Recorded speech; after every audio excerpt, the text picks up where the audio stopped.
C'est sans aucun doute la défaite de trop pour le SCO.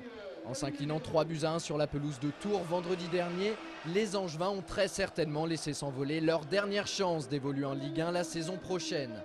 À 8 journées de la fin du championnat, les SCOistes occupent la 7e place du classement et comptent désormais 8 points de retard sur Lens, 3e, qui joue ce soir contre Amiens en match décalé de la 30e journée de Ligue 2. En cas de victoire ce soir des 100 et or, les hommes de Jean-Louis Garcia se retrouveraient même à 9 longueurs du podium. Un retard qui semble impossible à combler sauf énorme miracle.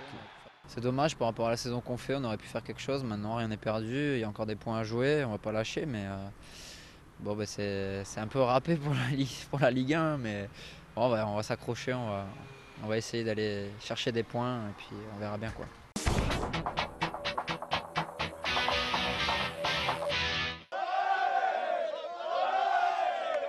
Ils sont heureux et pour cause. Les joueurs du SCO Rugby ont fêté hier leur retour en Fédéral 3.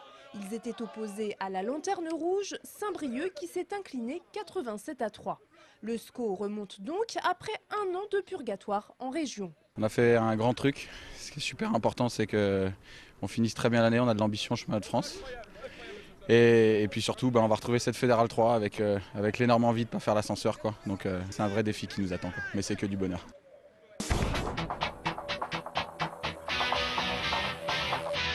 Les Ducs d'Angers ont un nouveau gardien, il s'appelle Peter Aubry, il est canadien anglophone. Avec son mètre 93, c'est un grand gabarit mais pour autant très rapide. Il était cette saison le gardien des Cardiff Devils qui évolue en Ligue anglaise et il a été nommé joueur de l'année par ses pairs. Les Ducs ont décidé de ne pas reconduire à ce poste Villers-Cotterêts mais de choisir un gardien considéré comme de meilleur niveau.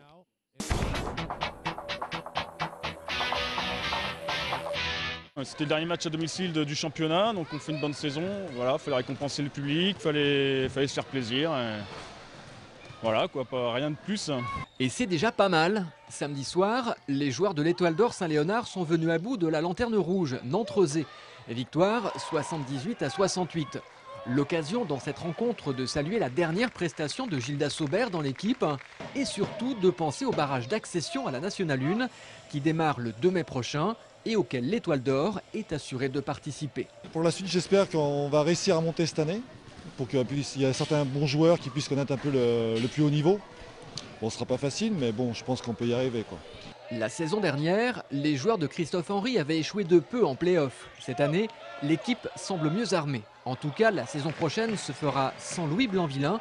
Le président du club vient d'annoncer qu'il passait la main.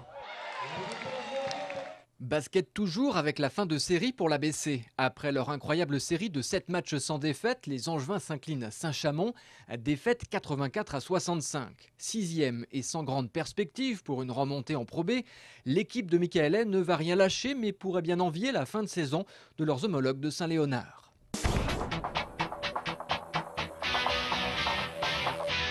Handball et Angers-Noyant qui met également un terme à sa série d'invincibilité. Elle durait pourtant depuis 11 matchs.